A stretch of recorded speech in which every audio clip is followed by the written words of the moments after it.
is coming for you. 3, 4, won't hurt no more. 5, 6, so innocent. 7, 8, daddy came too late. 9, 10, abused again.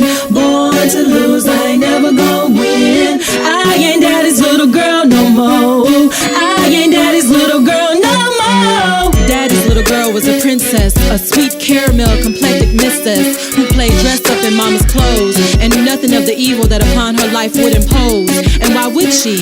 Cause she was daddy's little princess, his sweet caramel complected mistress, one demanding his love and affection, a queen in training deserving his protection. But daddy's path was one of deflection. He was more interested in leading the congregation, speaking from the pulpit of a resurrection and the day of Jehovah God's Armageddon, preaching and teaching to many from door to door, so that on the heated day of God's anger they wouldn't feel the scorch. But daddy should have focused instead on his own front porch, not realizing all the while his little girl had come under the watchful eyes of a pedophile, whose father in the congregation was also one of prominence, but also a man whose position in his son's extracurricular activities was one of reticence. Not that it would make any difference, because in any event, on April the 4th, 1988, beginning at 11:03 a.m., at 9 years old, wearing her new Superwoman drawers, daddy's little girl left the world of innocence and knocked on the door of Cornelia to enter into an area where she was forced to please a man orally. Do you feel me?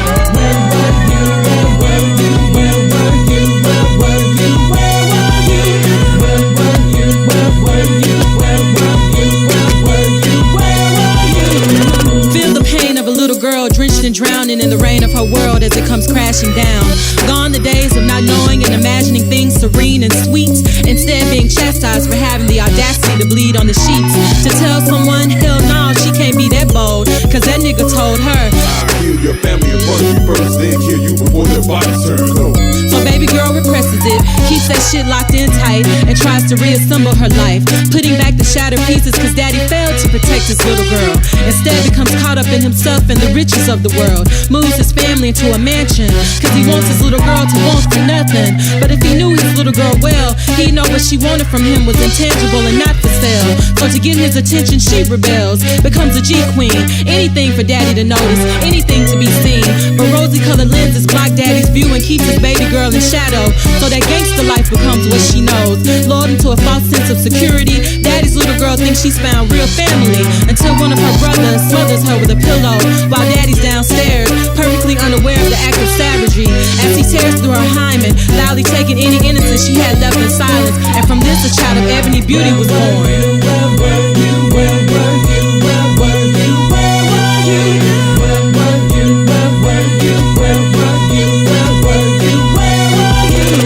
Broken daddy's little girl's demise is beyond momentary. She looks for love in the passing Tom, Dicks, and Harrys, but rejection follows their penetration, and her situation becomes one that's grown from mediocre to pitiful. Robbed of her royalty, her worthiness, daddy's little girl loses sight, momentarily turned into alternative life, knowing deep down that unnatural shit ain't right. But damn, she needs to feel something. The creator recognized the state into which his little girl was forced to live, so the ancestors whispered to daddy's little girl, revealing that she was a representation and reflection of him. Reintroduced to confidence, she recognizes that she is one of royalty, lays down her burdens of abuse, and like an architect, she reveals herself and is now a woman who commands respect. Miseducation of the Negro and destruction of black civilization gave her history and reintroduced her to self. That knowledge is wealth and reveals to her the real enemy, and her redeemed self-esteem rejects their European definition of beauty. And now a king can't step to her unless he has the soul of a Bobby or a Huey. But daddy, his congregation and money-chasing days left him one check away from poverty, karmic retribution for failing his responsibility. No matter how hard he tries, he finds it hard to look his little girl in the eyes, understanding it's too late to correct his mistakes. But as daddy's little girl, I still love him anyway. I'm still daddy's little princess, his sweet caramel complected mistress. But understand, when you see those walking in darkness afraid of the light, or if you just see streetwalkers selling their ass at night, before passing judgment, pause, because you know nothing about their life. Instead, focus on protecting your daughters, nieces, cousins, and other women, cause not all stories about daddy's little girls will have a happy end.